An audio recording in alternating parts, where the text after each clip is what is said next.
Perhaps you've wondered whether you're living up to your potential and how to do it.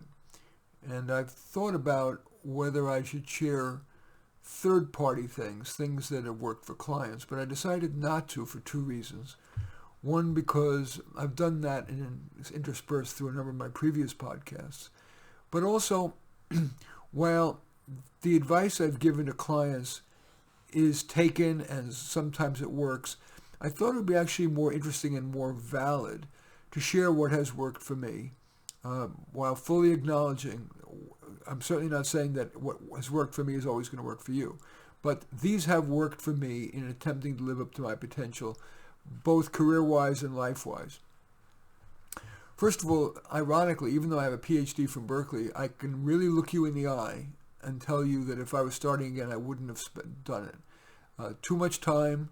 Money, I actually got a free ride, so it wasn't money. It was just the 6.5 years of my time, I believe, could have been better spent.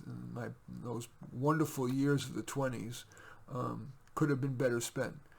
When I look back on what I've accomplished and what I've learned far more, certainly, for the time expended, by either from a combination of self-study and asking people for feedback, not academics. But I'll give you an example. I started to play the piano when I was 5. And my piano teacher at age 5 quit me. He said, he's not ready to play yet or whatever. And fortunately, I then taught myself by listening to the hi-fi, or first the radio, and then buying records and trying to play along and making mistakes. But every time I made a mistake, I got feedback and my ear got better and better. And I became a professional pianist. I still can hardly read music. And everything I play has nothing to do with any lessons I've had. You can, if you Google Marty Nemko piano, you'll see what I mean. Writing. In graduate school, I feel like they taught me to write poorly. In such complicated sentences, like the preponderance of the evidence suggests, you have to qualify everything. That one could ascertain this, that, it just felt very, very, fancy word, obfuscatory. It would make it harder to understand. So I ended up learning how to write, really, ironically, by showing drafts of my writing to a plumber who lived next door and to my daughter's friend's mom, a kindergarten teacher, and begged for honest feedback. And by begging, that made it more likely that I would get it, and I got it. And that really helped me a lot. College counselor. My PhD, although it was in educational psychology, taught me nothing about being a college counselor. So I simply went to a few college counseling conferences, read some books and articles, started working for free as a college counselor because I didn't feel like I deserved to charge yet. Went on some, college counselors go on these tours of colleges. I did a couple of those, and I learned a lot. Because when you're reading articles and books you're reading from the real masters in this, and then just personal experience. And some of those college tours with these other college counselors, I learned from talking to them. Again, no university. Same with career counseling. I went to a couple of I read a couple of books, watched a couple of career counselors in action, asked them to watch me, went to a few career counseling conferences, and then when I started to work with clients, I begged them for feedback so that I could get better. Not that I necessarily took everything they said, but I certainly considered everything they said. I breed roses now as a professional level sideline. I do get a 5-figure royalty check every year. I did not get a PhD in botany. Most professional rose breeders do. I've never done that at all. I read a couple of books, a number of articles, started to breed roses. Believe it or not, when I was still living in an apartment, I grew them out of 5-gallon soy sauce containers that I hung out my window. And I called real experts in rose breeding when I had questions. So my questions were on a real just-in-time basis, whatever I needed to know. So, not that it works for everybody. You've got to be pretty self-motivated, and you've got to be pretty good at learning. But I would encourage you, before you run back to school, some careers require you to get certification by the government, so you may need to go through an official university program. But sometimes you don't need to. Like, for example, There are some, certainly for public school teaching, you need to go through the credentialed programs or whatever. But if, I've heard a lot of people talk about those teacher credential programs being, let's just say, not the best use of time and money. Well, if you decide you're going to learn by maybe volunteering in a classroom and then maybe being a teaching assistant in a classroom, learning the job, making sure you get good master teachers, reading, watching videos, and then maybe applying to private schools that may not demand as much credentialing, that may be an option for some people. But don't just jump to school so fast. It seems like a non sequitur, but one of the ways that I've made the most of my potential, this is going to seem silly, is this. I have two ways of record keeping, so I don't forget things, and I keep everything that I want to do in mind. Things that I have where I'm scheduled, like this, for example, is my calendar of clients for last week. If there's a time associated with it, I write it down there. It's actually faster, and there's no battery to run out than using my phone. And if things I want to do, but there isn't a time associated, I want to do it in the next couple of days, I write it on this. And I keep that front and center on my desk. And that really keeps me on task. And whenever I keep updating this. So if I'm crossing out a bunch of things on this and I'm ready to revise the order, maybe once a day or so, I will rewrite it. That's a very simple way to help me live up to my potential. This, I'm afraid what I'm going to say, I don't know, it's either going to sound like it's too difficult or I'm too tight-assed or whatever. I don't waste time. For example, I don't over-prepare. What did I do preparing for this podcast? For the last few days, every time I get an idea of what I'm reminded of something I do to live up to my potential, I jotted it down. And I have this right now, I'm looking at right now at about 12 items, 13 items. But nothing scripted, just a few words. I'll read you right now everything I wrote. I wrote episode 71, how I've attempted to live up to my potential. This won't work for all people. Self-study, or using real people as mentors. Piano, writing, college counsel, career counselor, roses. Would not have gone for PhD. Notepads all around, especially on desk. I just showed you that. I also have notepads around the house in case I get an idea and I don't want to run back upstairs to my office. I write the note and then put that piece of paper on the stairs to my office. Then and this is now I'm getting to the next part of what I'm talking about, is I don't waste time. I don't over-prepare, as I said. I simply made a list of 12 things in this case that I thought would be helpful, and then I'm ad-libbing. I'm talking to you as if I'm talking to my brother, or I'm sitting at a bar and chatting with somebody. It is my belief that with just a little preparation, what's important will often enough come top of mind. Struggling further to get it exactly right or details, on average, is not the best use of my time. You may not be that way, but I've read many biographies, and they say of writers, and they say their best stuff just came out, or composers, their best songs just came out. It wasn't a struggle. Another way I don't waste time is when I drive. I try to just get in the left lane so I can drive relatively fast, and then don't change lanes, which is safer. And excuse me. And then I usually listen to audiobooks or make calls. And the audiobooks I found most helpful and most personally interesting, but helpful to my clients, is biographies. I've been reading Walter Isaacson's biographies. He's written everything from Kissinger to Steve Jobs to Einstein. I've learned a lot about people from listening to high-quality biographies like that. And the last thing I want to tell you about how I save time is the way I cook. I love to eat. Nobody loves to eat more than me, but I have found ways to prepare my food in a very fast way. Typical breakfast is going to be, when it's warm out, I'll have yogurt and either a fresh banana or a pineapple or even lemon curd. In that instant, takes no time. I've learned how to make French toast very quickly when I'm in the mood for a hot breakfast, or oatmeal. It takes no time and no effort to make. And healthy. Notice everything I'm mentioning here is cheap, healthy, and I find delicious. These are things I like. Everybody can have different tastes. For lunch, I'll typically have something like, tuna salad, or what I'll call grown-up PB&J. I use challah bread and put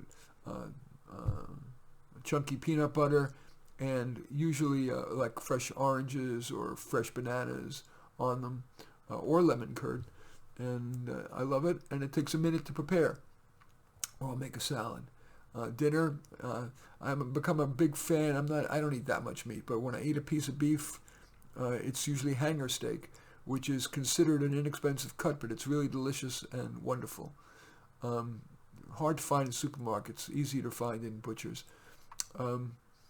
What else? I'll stop there. But those are all ways that save me a lot of time. No matter what I make, it doesn't take long. If I'm making vegetables, I'll steam broccoli and put Parmesan cheese on it, or garlic powder, or soy sauce. Again, it takes no time. I want to talk a little bit about career. I guess I'm jumping around, but I don't know. And maybe I would better if I was better organized. But I'm hoping you're finding this useful. I guess what I'll first do is let people know I take a break in the middle so that my announcer can do her thing, and then I'll come back. When I come back, I'm going to talk about the careers I rejected, and I think there's a lesson learned there. We're talking about how to make the most of, live up to your potential, and I've decided for this podcast to share what's worked for me. I'll just be a few seconds. Stay with me, I hope.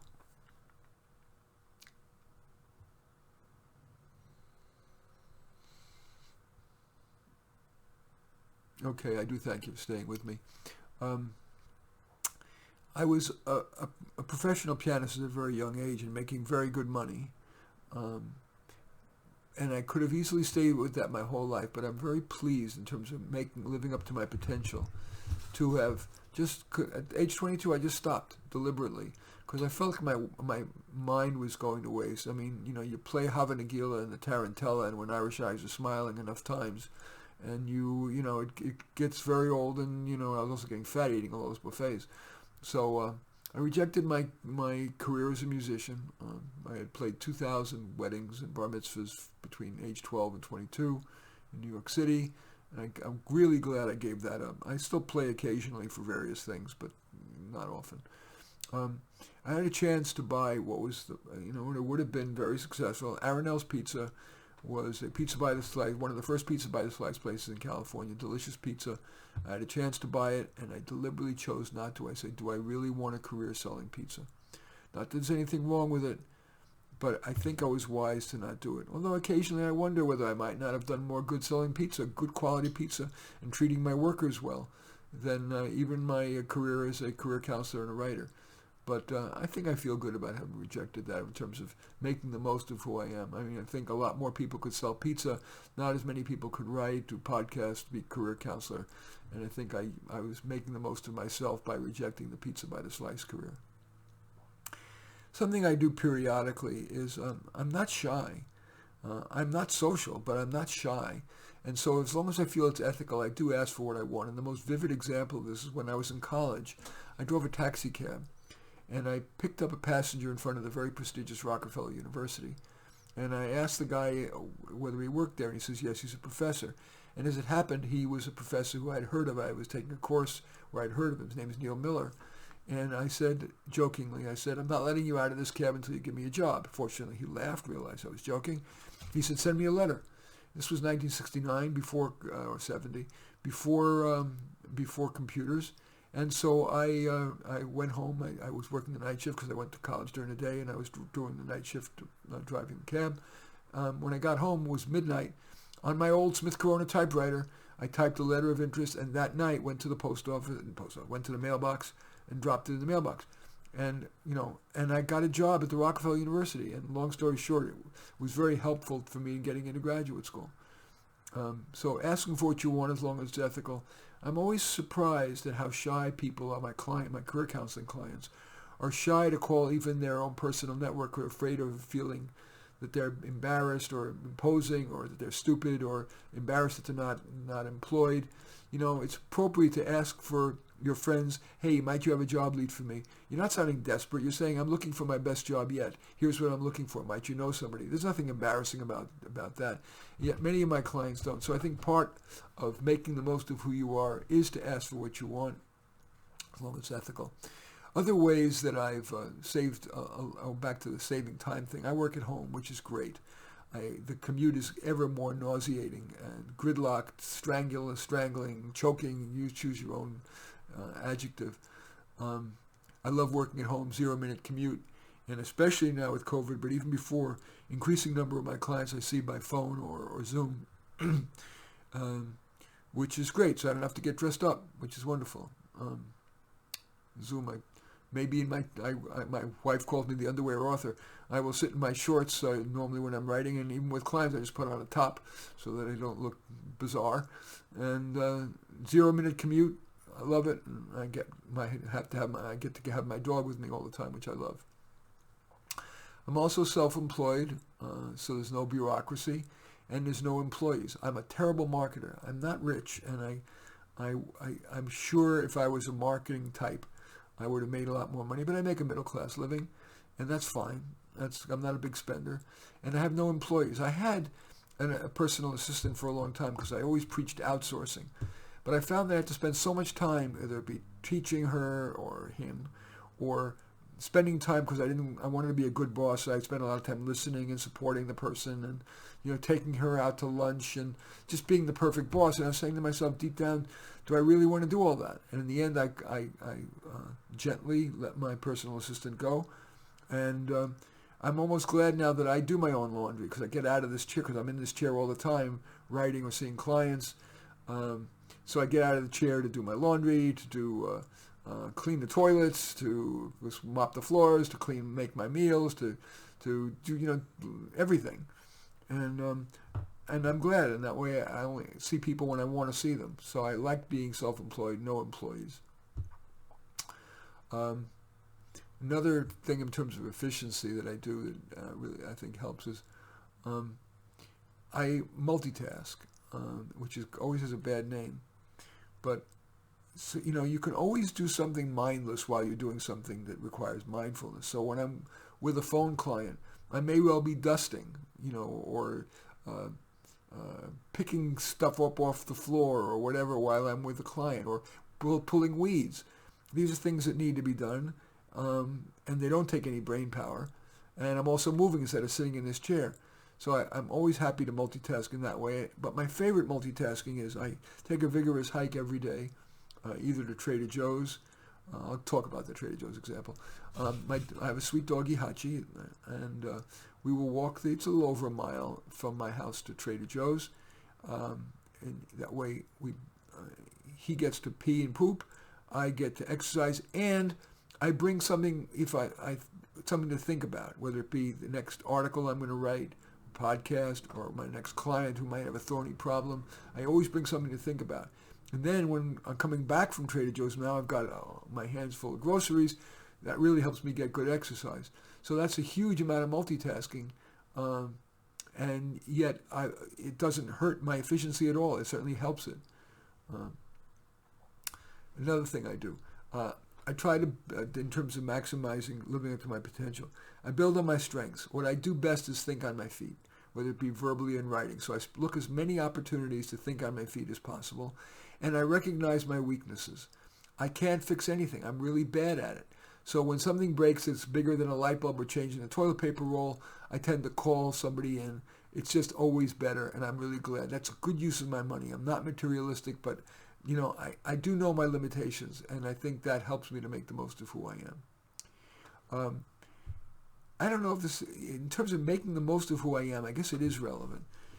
I do lots, over my lifetime, I've done lots of deep dives into different recreations. I remember starting at, getting obsessed with bromeliads, or a certain kind of plant that are really exotic flowering. Then I got into the breeding roses thing.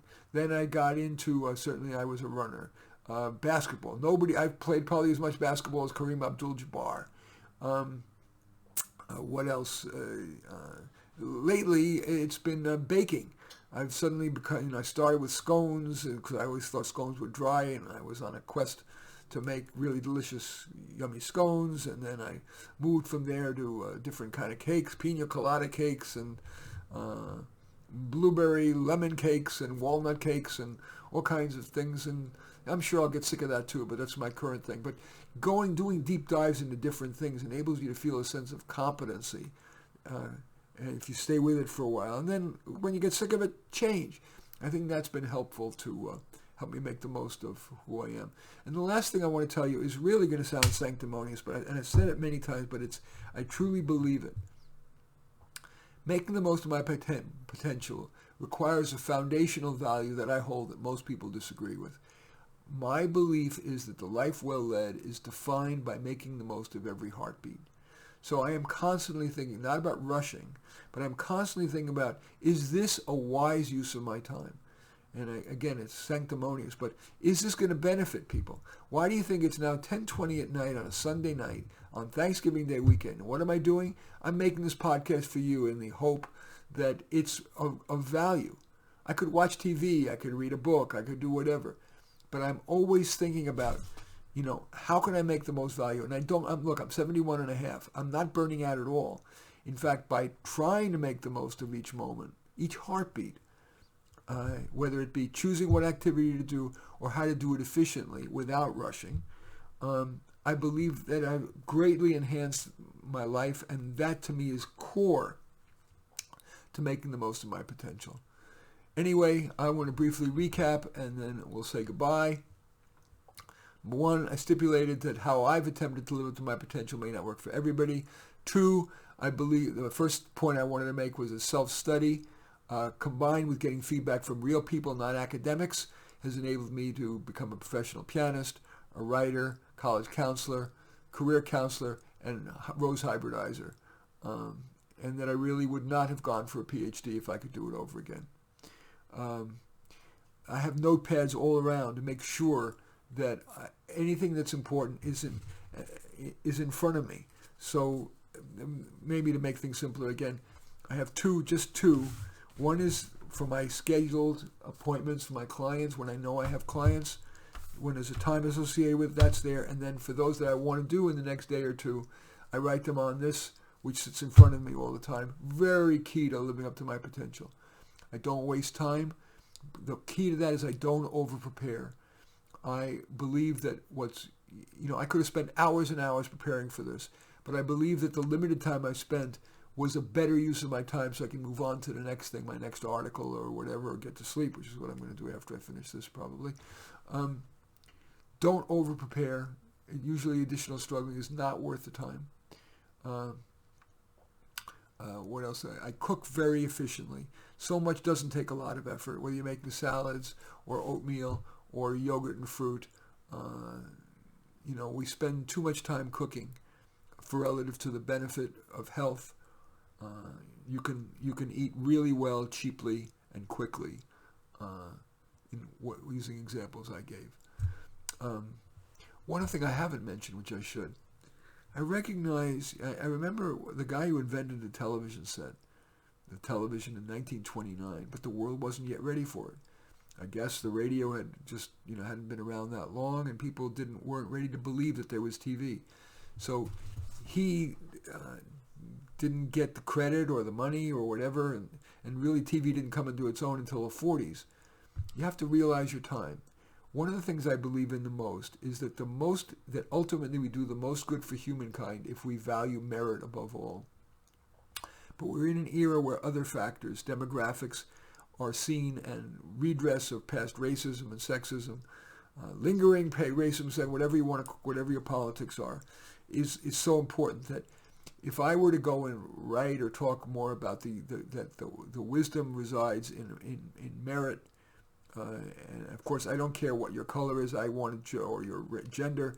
I care about your merit, and I want the most meritorious person to get the job, independent of their gender or race. I'm not a big fan of reverse discrimination at all.